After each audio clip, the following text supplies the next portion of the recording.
À présent, nous allons fiscaliser la caisse enregistreuse. Avant de fiscaliser la caisse enregistreuse, nous vous conseillons de noter le numéro de série qui se trouve derrière votre caisse enregistreuse.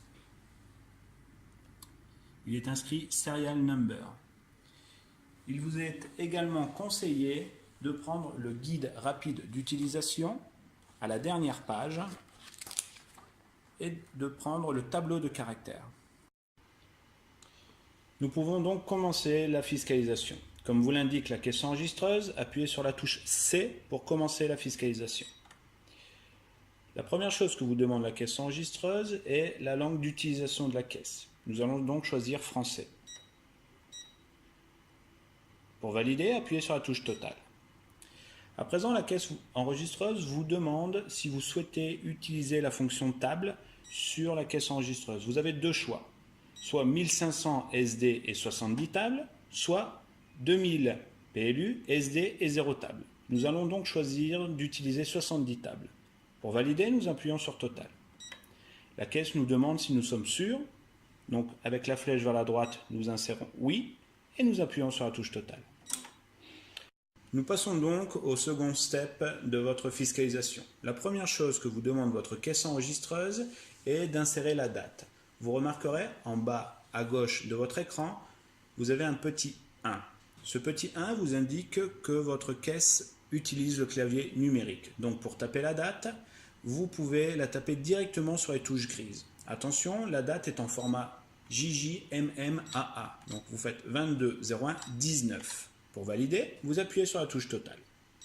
À présent, nous sommes toujours sur le clavier numérique. Donc vous pouvez insérer l'heure grâce aux touches grises. Il est donc 15h30 et on valide avec la touche totale. À présent, en bas à gauche de votre écran, vous voyez un petit A. Ce petit A vous indique que le clavier passe en clavier alphanumérique. À ce moment-là, il faut donc utiliser le tableau de caractères pour pouvoir insérer vos chiffres. Vous remarquerez que sur la première ligne, pour obtenir le 1, il faut appuyer sur la touche A 9 fois. Pour obtenir le 2, il faut appuyer sur la touche B 2 fois. À présent, nous allons vous faire voir directement sur la caisse enregistreuse comment cela fonctionne. Nous devons insérer le chiffre 7.